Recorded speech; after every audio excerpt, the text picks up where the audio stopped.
hoje? O que que eu tenho? O que que Deus me pôs no coração? Sabem, eu disse para vocês que Deus não só fez propósito para as nossas vidas, nos capacita para isso e nos dá todos os recursos de que nós precisamos para realizar os seus planos. E o maior recurso de Deus chama-se Espírito Santo. E há uma coisa chamada unção do Espírito Santo, que é o que Deus tem para que nós funcionemos em plenitude de poder na igreja. Quantos conhecem unção do Espírito Santo aqui? Levante a mão. Nem todos. Quantos já têm unção do Espírito Santo? Levante a mão. Não é para alguns, é para o corpo de Cristo. Todos os recursos divinos são para todos na igreja. Sabem, irmãos, a Bíblia diz coisas que a gente às vezes não internaliza, por isso a gente fica sempre numa vida cristã devedora. Em Efésios tem uma declaração que devia elevar os crentes a uma procura constante de mais. Diz assim como... perdão, não é aqui não. Bendito Deus e Pai do nosso Senhor Jesus Cristo, que nos tem abençoado com quê? Com toda a sorte de bênção espiritual nas regiões celestes em Cristo. Muito bem. Na região celeste, Deus tem garantido tudo para nós. Toda a sorte de bênção espiritual. Mas Deus não tem só aquelas bênçãos espirituais que caracterizam a vida cristã principalmente. Ele tem promessas ligadas à nossa prosperidade aqui na terra. Também. Tudo isso pertence a todos, Marquinhos. Todos. Não há bênção peculiar para pastor, para sumo sacerdote, para rei. Não. As bênçãos de Deus são para todos na mesma proporção. Qual é o grande problema? É não nos apropriarmos disto. Então eu quero que vocês pensem aqui comigo uma coisa. Deus chamou um povo no Egito. Chamava-se povo de Israel. Esse povo desceu para o Egito como plano de Deus. Como plano de Deus na preparação dele para se tornar o seu povo com uma visão total e com capacidade total para ter um governo significativo que o levasse a explodir entre as nações e abençoá-las. O povo de Israel não foi para o Egito apenas para ser escravo, ou apenas para ser um motivo de Deus descer até o Egito e julgar o Egito. Não foi só por isso. Mas é por causa dos planos que Deus tem para o próprio Israel em relação ao mundo. Irmãos, quando Deus nos salva, Ele tem um plano de totalidade para nós. Não é um plano para que nós gastemos os recursos desse plano com a nossa própria vida, não. Ele quer que nós tenhamos uma expansão extraordinária, que nós nos ofereçamos aos outros, que nós vivamos para abençoar os outros. O mundo está precisando de gente que abençoe. E é interessante isso. Os governadores dos países do mundo deviam ter um entendimento de que eles estão no poder é para abençoar o seu povo, não é para a sua bênção pessoal, como todos os governantes do mundo pensam.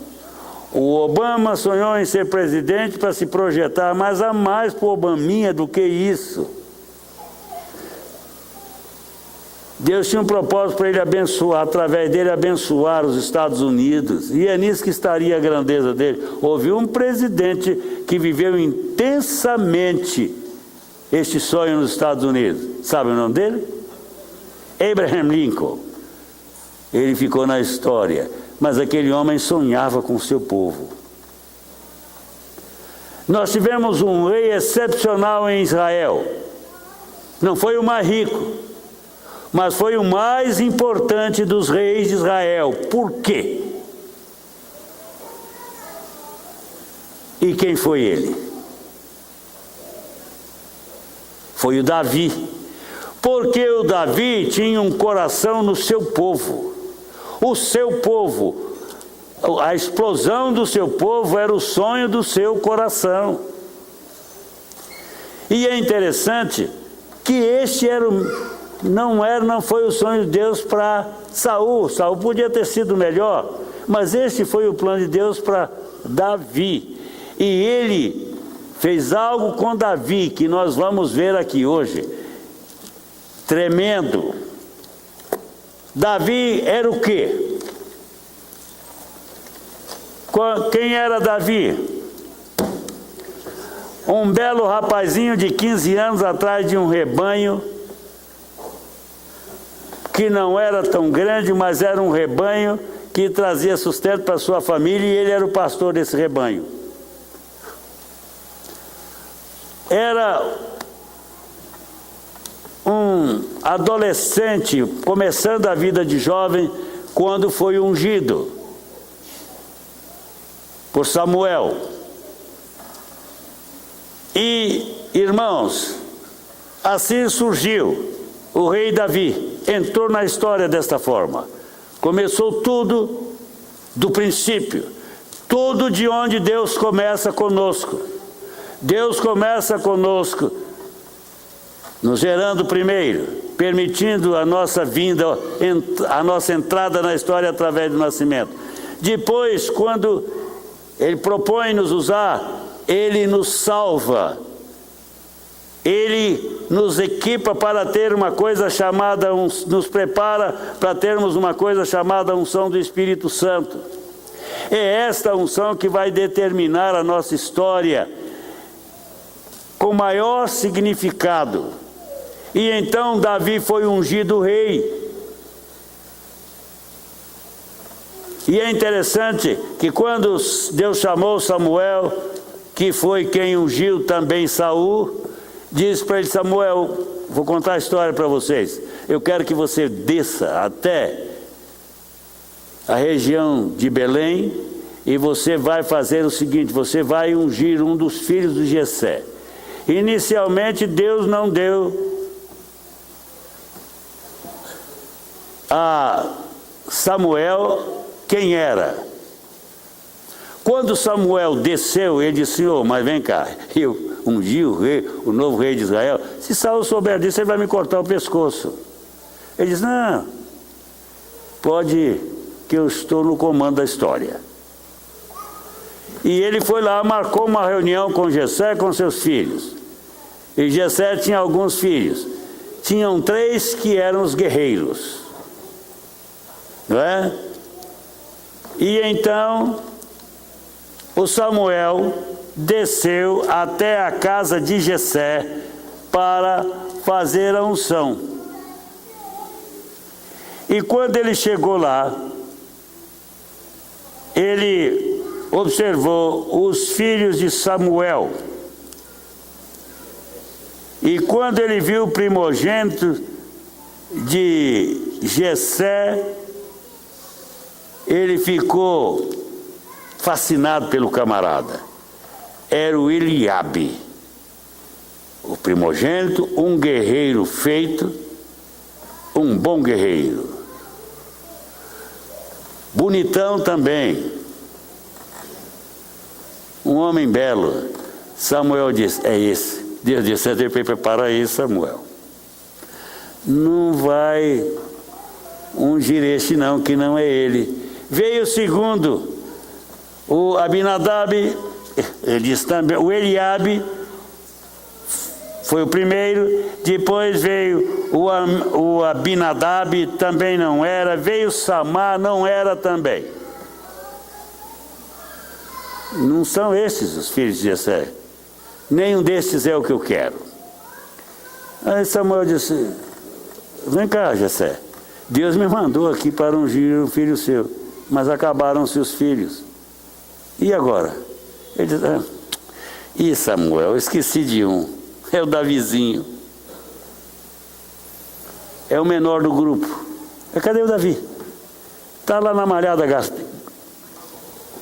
guardando ovelhas. É o pastor da família. Ele cuida do rebanho.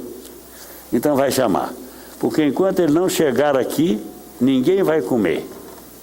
Só depois que ele chegar é que nós vamos comer o novilho que eu sacrifiquei.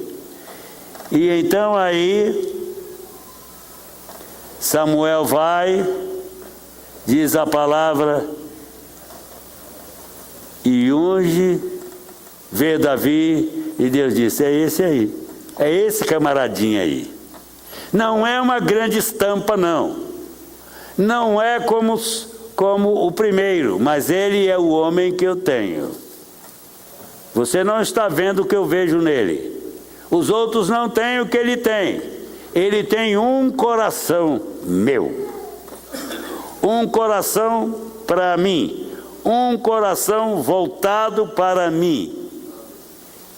Ele é o homem segundo o meu coração. E é ele que eu vou usar. Então você pode ungí-lo. Quando Saul foi ungido, ele deu demonstração de humildade. Mas depois que subiu ao trono, ele fez só asneira. O Davi não. O Davi, Deus preparou o Davi mais longamente. Ele esperou todo o plano de Deus a respeito de Saul completar para que ele entrasse na história. E ele então, irmãos, depois de anos entra. Ele foi ungido com 16, 17 anos, e aos 30 anos ele começa como rei, só de parte de Israel, de 2 tribos. De Judá. Só depois, 7 anos mais tarde, é que ele entra na plenitude do seu reinado sobre todo o povo de Israel. E ele começa um reinado revelando a que ele tinha vindo. Ele não entrou de bico na história, ele entrou por causa do propósito de Deus. E Deus tinha um programa para ele, e ele, como era um homem que tinha o coração de Deus, ele interpretou certinho o plano de Deus, porque Deus lhe deu a unção especial do Espírito Santo para que ele pudesse realizar o seu propósito. E a primeira coisa que Davi fez, quando pegou o poder total do povo, ele fez algo extraordinário. Ele trouxe a Arca da Aliança, porque ele entendeu que a arca marcava a presença de Deus na sua capital, entre o seu povo. E ele queria que Deus reinasse sobre Israel. Ele era apenas o representante de Deus. Mas Deus queria reinar, e ele entendeu que para que Deus reinasse, a presença dele deveria ser trazida de volta para Israel, através da arca, que era um instrumento que marcava a presença de Deus. E ele trouxe a arca, coisa que nunca Saul fez. Logo no início do governo, ele trouxe a arca e a instalou num tabernáculo que ele mesmo fez. Foi o tabernáculo de Davi. Ele fez um tabernáculo próprio para Sião. Não era como o tabernáculo de Moisés, mas foi o tabernáculo de Davi que se tornou um modelo para a igreja. Porque no tabernáculo de Davi não havia divisão de santo do santo, do santo do santíssimo, não. Havia um lugar só no templo de Davi, e a arca foi colocada no meio daquele tabernáculo, e todos adoravam juntos, celebravam juntos a Deus, tinham seu encontro com Deus pessoalmente. E este é o modelo que Deus tem estabelecido para a igreja. Eu estou falando aqui porque por bondade de Deus, mas qualquer um de vocês poderia estar pregando aqui nesta noite. Não é privilégio meu. Por quê? Porque agora o véu foi rasgado E a adoração é direta, todos temos temos acesso e ascensão direta ao trono. Todos podemos orar, todos podemos adorar. Este grupo que canta aqui é apenas para nos dar força, mas todos vocês podem vir cantar aqui. Está vendo, Thaís, como funciona? Você pode levantar do seu lugar e vir cantar aqui. Eu estive numa igreja nos Estados Unidos que todo mundo ia lá pro tablado adorar. Havia reco-reco, violão, cavaquinho, sanfona, havia tudo naquele culto. Todo mundo adorava, né? Celebrava. Eles são celebradores. E então, meus amados, esse é o tabernáculo de Davi. Agora, obrigado, Rogério. Muito obrigado. Agora, meus queridos irmãos, o Davi se tornou o homem segundo o coração de Deus. Ele recebeu a unção. E diz então assim: perguntou Samuel a Jessé, verso 11 do capítulo 16 de 1 Samuel. Perguntou Samuel a Jessé: acabaram-se os teus filhos? Ele respondeu: ainda falta o mais moço, que está apacentando as ovelhas. Disse, pois, Samuel a Jessé: manda chamá-lo, pois não nos assentaremos à mesa sem que ele venha. Então mandou chamá-lo e fê-lo entrar. Era ele ruivo, Davi era ruivo, de belos olhos, tinha também belos olhos, e de boa aparência. Davi era o que a gente chamaria de bonitinho hoje, né? Ele era bonito, mas não era das compleições de Saul. Ele era mais franzino, acho que era assim do meu tamanho, mais ou menos, 1,70 m, por aí. O Saul era 2 metros. O Israel perdeu por 30 centímetros, mas ganhou por milhas de vida espiritual. Então veio Davi. Tomou Samuel o chifre do azeite e o ungiu no meio dos seus irmãos. E daquele dia em diante o Espírito do Senhor se apossou de Davi. Então Samuel se levantou e foi para Ramá, que era o lugar da sua morada. E Davi ficou ungido. Deste dia em diante a vida do Davi mudou radicalmente, porque ele encontrou o seu propósito de vida. Agora a história de Davi continua, e debaixo da unção Samuel mandou que Davi visitasse o campo de batalha onde estavam batalhando Israel e quem? Israel e quem batalhavam? Filisteus. Israel e os filisteus estavam em batalha. E os filisteus estavam felizes da vida, porque eles tinham um campeão invencível. Um campeão com recursos totais, humanamente falando. Era um gigante. A palavra dá uma descrição. Era um guerreiro com uma experiência de guerra absoluta. Era um tanque de guerra. Media 6 côvados e 1 palmo, o que equivalia a 2,92 m de altura. Era grande o homem.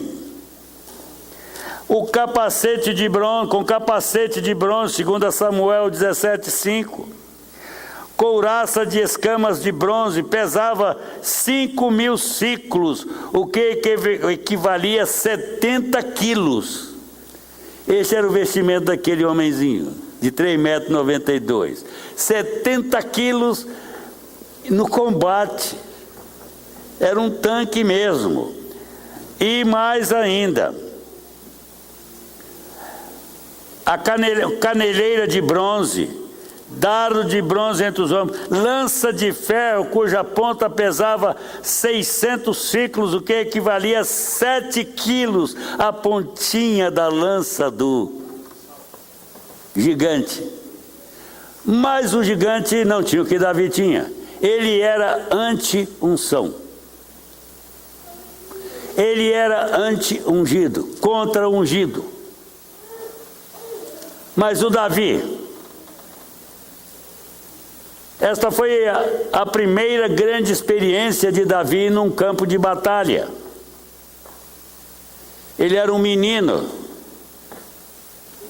Quando ele chegou no campo, ele observou que Israel estava muito confrangido, escondido. E de repente ele vê que o grande filisteu vem e anda no campo de batalha de ponta a ponta, dizendo: olha, manda um homem lutar comigo. Se ele me vencer, os filisteus vão para casa e vocês têm a batalha ganha. Se eu vencer, nós ganhamos a batalha. E não vão matar uns aos outros, não. Vem um lutar comigo. O Saul, de 2 metros e pouco, estava lá, encafunado, como dizia minha mãe, escondido. A gente se escondia para não trabalhar. Minha mãe disse: onde você se encafunou? O Golias estava encafunado. O Saul estava encafunado com todos os seus guerreiros. O Abner estava também lá com Saul, fazendo coro a Saul, que nós não podemos contra esse gigante. Irmão Abner, você sabe o que significa Abner? Pai da luz, iluminador. O iluminador não tinha nenhuma iluminação para o seu rei. Todo mundo escondido e ninguém ousava dar as caras, porque o filisteu podia achar que era o combatente e matar o cara. O Davi entra em cena agora. Ele pergunta para o seu irmão, que foi rejeitado de ser ungido, primogênito: vem cá, Eliabe, o que está havendo? Ele disse: está vendo? É que esse filisteu está nos desafiando e não temos um campeão para ele. Ele disse: mas escuta, como é que vocês permitem que esse homem faça isso? Como Saul está permitindo isso, Eliabe?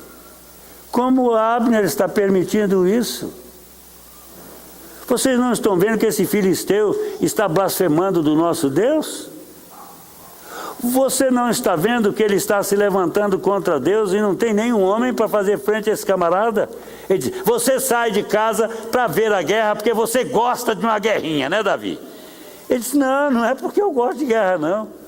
Eu estou boquiaberto que ninguém confronta este homem. Ele está confrontando, ele está afrontando o Deus Altíssimo, o nosso Deus, e vocês estão aí escondidos.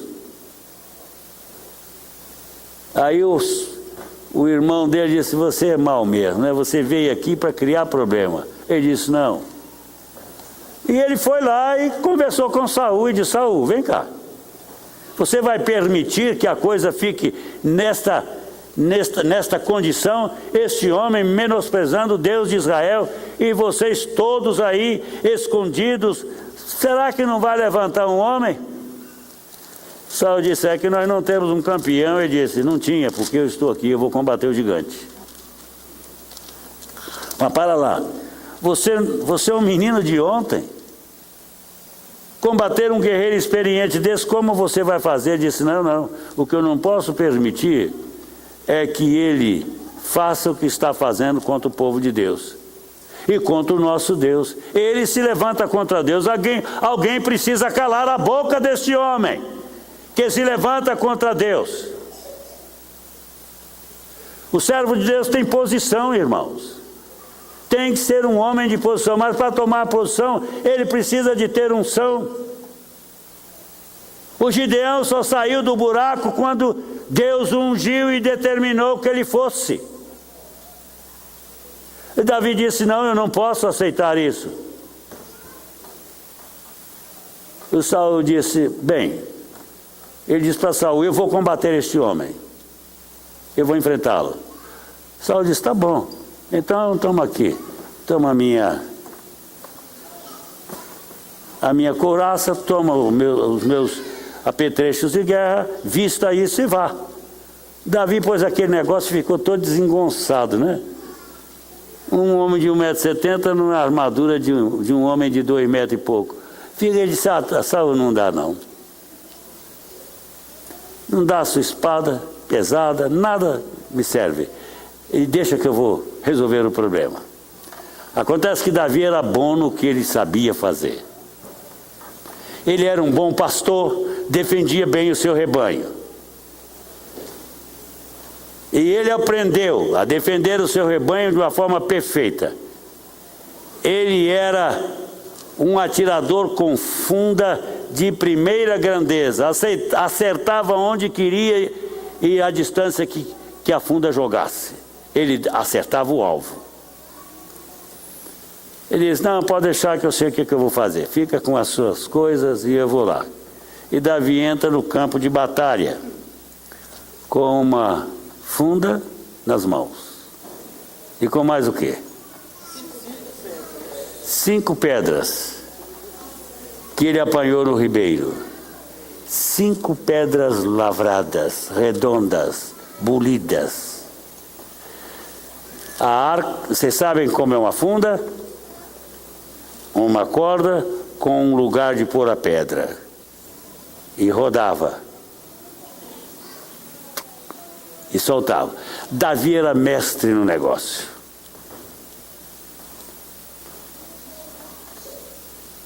Ele vai também com seu cajado, né? Você vem para mim.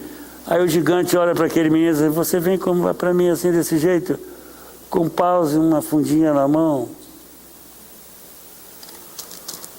Pois aqui, meu filho, daqui a pouco eu vou dar a sua carne para as aves dos céus. Vamos ver. Pois ó, seu filisteu, quem vai ser comido pelas aves vai ser você. E daqui a pouco eu vou cortar a sua cabeça. Tá certo? Vamos lá.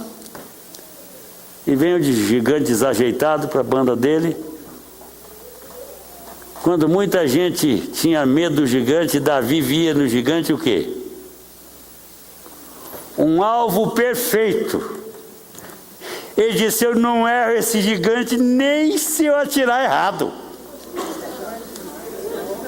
Ele é grande demais. Se a pedra sair da funda, vai pegar nele. E é o alvo perfeito, é o que eu precisava. Alto, cabeça grande, é o que eu quero. Diz que Davi apanhou 5 pedras, porque aquele gigante tinha 5 irmãos. Se eles viessem, ele mataria todo mundo. E o gigante vem. E Davi, ele vai se aproximando, o gigante vai dizendo besteira. Ele diz, olha, para de dizer besteira, Golias, você tem afrontado o nosso Deus, mas você vai ver o preço disso. Estou contando a história do meu jeito. E quando ele soltou a pedra da funda, a pedra foi onde queria, bateu na testa do gigante. Mas Davi não deixou a obra incompleta não, Rui. Ele não era bobo. Deixar o gigante lá deitado, podia levantar. Ele foi, e o que ele fez de imediatamente? Decepou a cabeça do gigante. Tchof! Pegou a cabeça. Naquele dia Davi venceu quantos? Não foi só o gigante, venceu milhares. Os filisteus puseram os rabinhos entre as pernas e voltaram para Gaza, onde viviam, vencidos. E Saul, havia acontecido o que com Saul?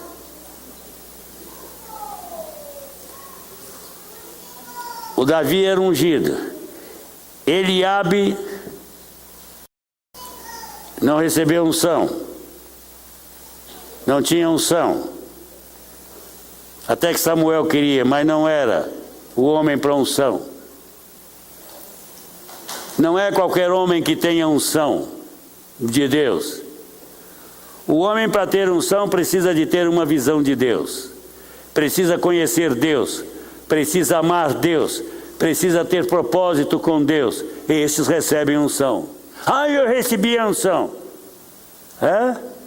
Vive uma vidinha ué com unção? Não existe vida ué com unção não, gente. A unção é para gente que assume compromisso sério com Deus. Que tem disposição para amar a Deus, para fazer a sua obra. Deus não dá os seus dons de qualquer forma para qualquer um. Há qualificações para se ter os dons de Deus. Primeira coisa, hoje, precisamos conhecer a Jesus Cristo e tê-lo como nosso Salvador e Senhor. Precisamos ter firme, em segundo lugar, precisamos ter firme disposição de amá-lo, de conhecê-lo de fato e de torná-lo o centro da nossa vida. Precisamos ter uma fé compromissada com Ele mesmo, para valer. Pastor, eu quero unção, para quê? Para ter unção. Deus não dá unção apenas para você ter unção. Deus dá unção para você funcionar no seu reino. Por isso Ele ungiu a Davi. E meus amados irmãos, Davi cumpre esta primeira arrancada da sua vida. E ele se torna o rei. Daí para frente, o Davi viveu numa absoluta dependência de Deus. Os grandes feitos da vida do Davi, tudo tem a ver com aquilo que Deus queria que ele fizesse. Ele foi um homem que, não obstante os seus pecados feios, ou humanos, feios, ele sempre estava no centro da vontade de Deus. Ele não fazia nada a esmo e por fazer. Os seus feitos tinham propósito. Era para abençoar o seu povo, para cumprir o propósito de Deus na vida do seu povo. Ele viveu para isto. E então, irmãos, quando vemos Davi movimentando, ele sempre se movimenta debaixo do poder de Deus, da vontade de Deus. Ele nunca aceitou a ideia de ir para o trono combatendo Saul ou tirando Saul do trono, porque Davi compreendeu que uma vez Saul teve uma unção e que ele não podia se levantar contra o ungido do Senhor. Enquanto ele vivesse, Davi o consideraria como ungido. Se o Saul tivesse vivido mais 20 anos, Davi teria esperado que Deus cumprisse tudo na vida do Saul, porque ele não ia conquistar o reino de Saul, porque ele aprendeu que aquele reino era de Deus, e aprendeu também e entendeu que enquanto Saul estivesse no reino, Deus estaria mantendo no reino. Era Deus que era o responsável por tirar Saul do reino, e Davi sabia que era ungido para o trono, mas ele não ia usar essa desculpa para tomar o trono. Ele nunca fez isso, de maneira nenhuma. Ele foi para o trono na hora certa de Deus. O homem de Deus sabe a hora certa de entrar e sair de cena. Eu estou aqui, mas no momento que Deus disser, Vilaça, chega, eu paro. O homem de Deus o homem que tem a unção entende as coisas do seu Deus. Tem que entender. O Davi nunca andou na contramão da unção. Isso é muito importante, meus amados irmãos, que nós entendamos. Vejam vocês. Eliabe podia ser ungido? Podia, tinha tudo. Tinha treinamento para ser um rei. Jessé criou muito bem os seus filhos. Era um homem de boa aparência. Fazia parte do exército de Deus. Sabia tudo sobre a armadura. Tinha habilidade, mas não era o homem segundo o coração de Deus. E como tornar o homem segundo o coração de Deus? Será que podemos? A mulher segundo o coração de Deus, será que pode haver?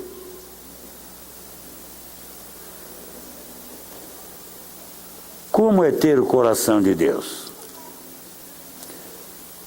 Como é o coração de Deus? Será que eu posso ter o coração de Deus? Posso. E é este o sonho de Deus, que nós tenhamos um coração tal, que se conforme com o dele, que pulse com o coração dele nos propósitos para a vida. A vida não é uma coisa sem propósito, não é um acaso. Não tem ninguém aqui que é acaso. Se você está vivendo como um acaso. Uma vez eu estava conversando com um pai e ele disse, ele estava com 4 filhos e o plano dele era só 3. Aí lá tinha os 4 filhos e ele disse, pastor, o meu 4º filho foi por acaso. Eu disse, o quê? Você acha que há filhos do acaso? Há filhos que nascem pela imprudência das pessoas, mas não é acaso para Deus. Não há um homem que nasça por acaso aqui não, gente. Todos que nasceram na terra nasceram para um propósito. E o nosso grande problema é estarmos fora do propósito de Deus. Mas se nós nos conformamos com o propósito de Deus, a nossa vida tem um propósito. O que nós precisamos é de Deus na sua totalidade, para que a nossa vida cumpra um propósito. Se somos servos de Jesus Cristo, nós precisamos de ter um coração que pulse com o coração de Jesus em tudo. Que sonhemos com Jesus, que sejamos como Ele é, lutemos por nos tornarmos como Ele é, nos aperfeiçoemos. Paulo diz, olha, e eu fiz uma coisa, depois que eu conheci a Jesus Cristo, eu considero tudo aquilo que era importante, que foi importante na minha vida um dia, esterco, como nada. Considero isso como nada porque eu abro mão de tudo para chegar ao pleno conhecimento de Cristo e entender perfeitamente a sua ressurreição. Eu quero entender de Jesus tudo até me conformar com Ele. Você não vai se tornar como Jesus se você não conhecê-lo. E isso é mais do que ser um mero religioso. Isso é mais do que ser um pastor, um mero pastor. Isso exige ter um coração que pulse com o coração dele, transformado, um coração humilde, quebrantado, transformado por ele, e que viva na plenitude dele, que se preocupe com isso. Não se preocupe apenas por 3 domingos do mês, ou 2, ou 1, não. Se preocupe todos os dias da semana, todos os dias do mês. Jesus é tudo para mim, eu preciso dele, eu o quero.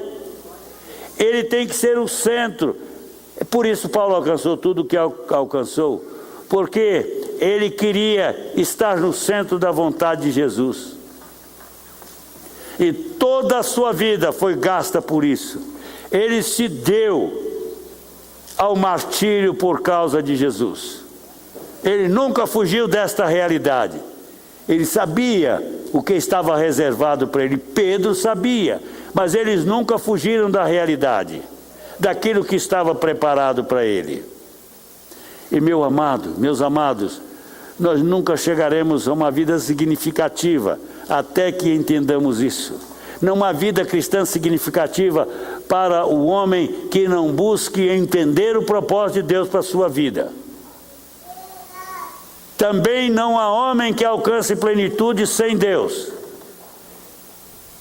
Não há lá fora e não há aqui dentro da igreja. Para alcançarmos a nossa plenitude, nós precisamos conhecer o coração de Deus. E é aí que nós vamos ter plenitude do seu Espírito. A unção vem sobre nós.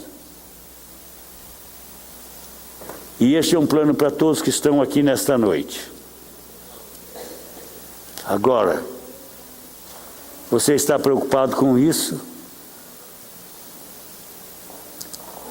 Eu nos vejo muito satisfeitos, meus amados irmãos, com termos o Espírito habitando em nós. Mas Deus tem mais do que a habitação do Espírito para nós. Deus tem direção do Espírito de uma forma total para a nossa vida. Por isso a palavra diz, Paulo diz, andai no Espírito e não satisfareis as paixões da carne. Existe isso. Isso é muito mais. Vida de plenitude é que dá sentido e razão de ser para nós que dizemos estar em Cristo. A vida dele acontecendo em nós. Diz João, se você é de Jesus, então ande como ele andou. E como fazer isto? Andando no Espírito. Conheça, se revista, deixe o Senhor, peça ao Senhor que o revista de poder. Não viva uma vida cristã pobre. Não aceita isto, não. Não tenha medo de investir o que você é em Jesus. Vocês sabem qual é a minha grande tristeza? Eu podia ter deixado Jesus ou investido mais a minha vida em Jesus do que fiz. Hoje estou aí ficando velho e contando os dias bem devagar para eu viver o máximo que puder para a glória dele, porque hoje é que eu entendo certas coisas. Eu estou até com pena de morrer antes de conhecer tudo. A minha preocupação não é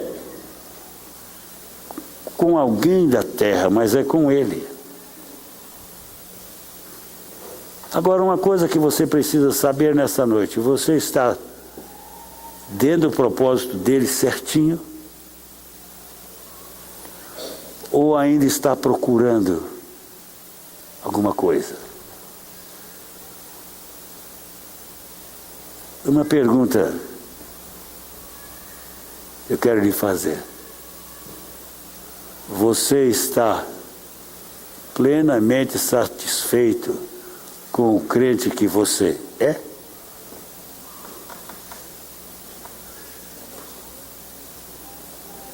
Se sim, parabéns. Se não, continue perguntando. Fazendo algumas perguntas. A minha vida está enquadrada exatamente dentro do plano dele? Ou há um gancho na minha vida que não me deixa prosperar? Há algo que tem me segurado. Eu quero, mas não consigo. Eu quero, mas não me acontece. O quê? Já procurou entender? O que está faltando? Há um mocinho que chegou para Jesus e perguntou: Senhor, o que eu vou fazer para herdar a vida eterna? Você quer? Guarda os mandamentos. Isso eu tenho feito desde a minha mocidade. Tá bom. Mas eu quero mais. Vai e vende tudo que você tem, dá aos pobres, vem, segue-me. Qual era o gancho dele? O que impedia aquele mocinho?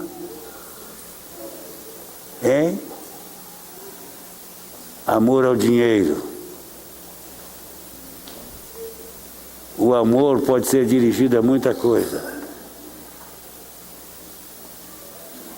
Ao seu carro, à sua casa, à sua empresa.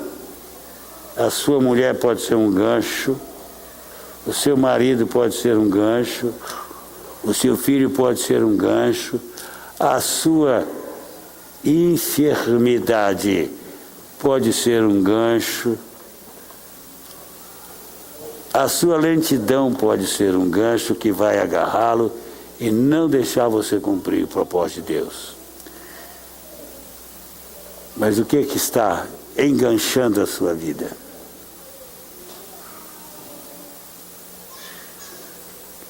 Por que tanto talento na sua vida e tão pouco realizado?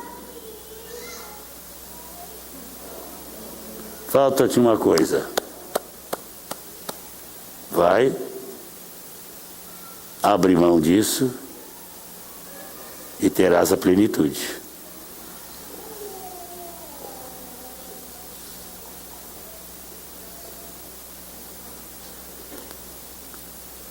Chega. Já deu para pegar algo? Quantos pegaram algo? Levante a mão. E quantos precisam de mais algo? De decisões que mudem vida. A unção é para todos. Você pode tê-la. Mas para ter mais, você precisa querer e buscar. E buscar-me-eis e me achareis, quando me buscar de todo o coração. Você decidiu algo? Nova posição, nova postura, novo tempo. O que você quer?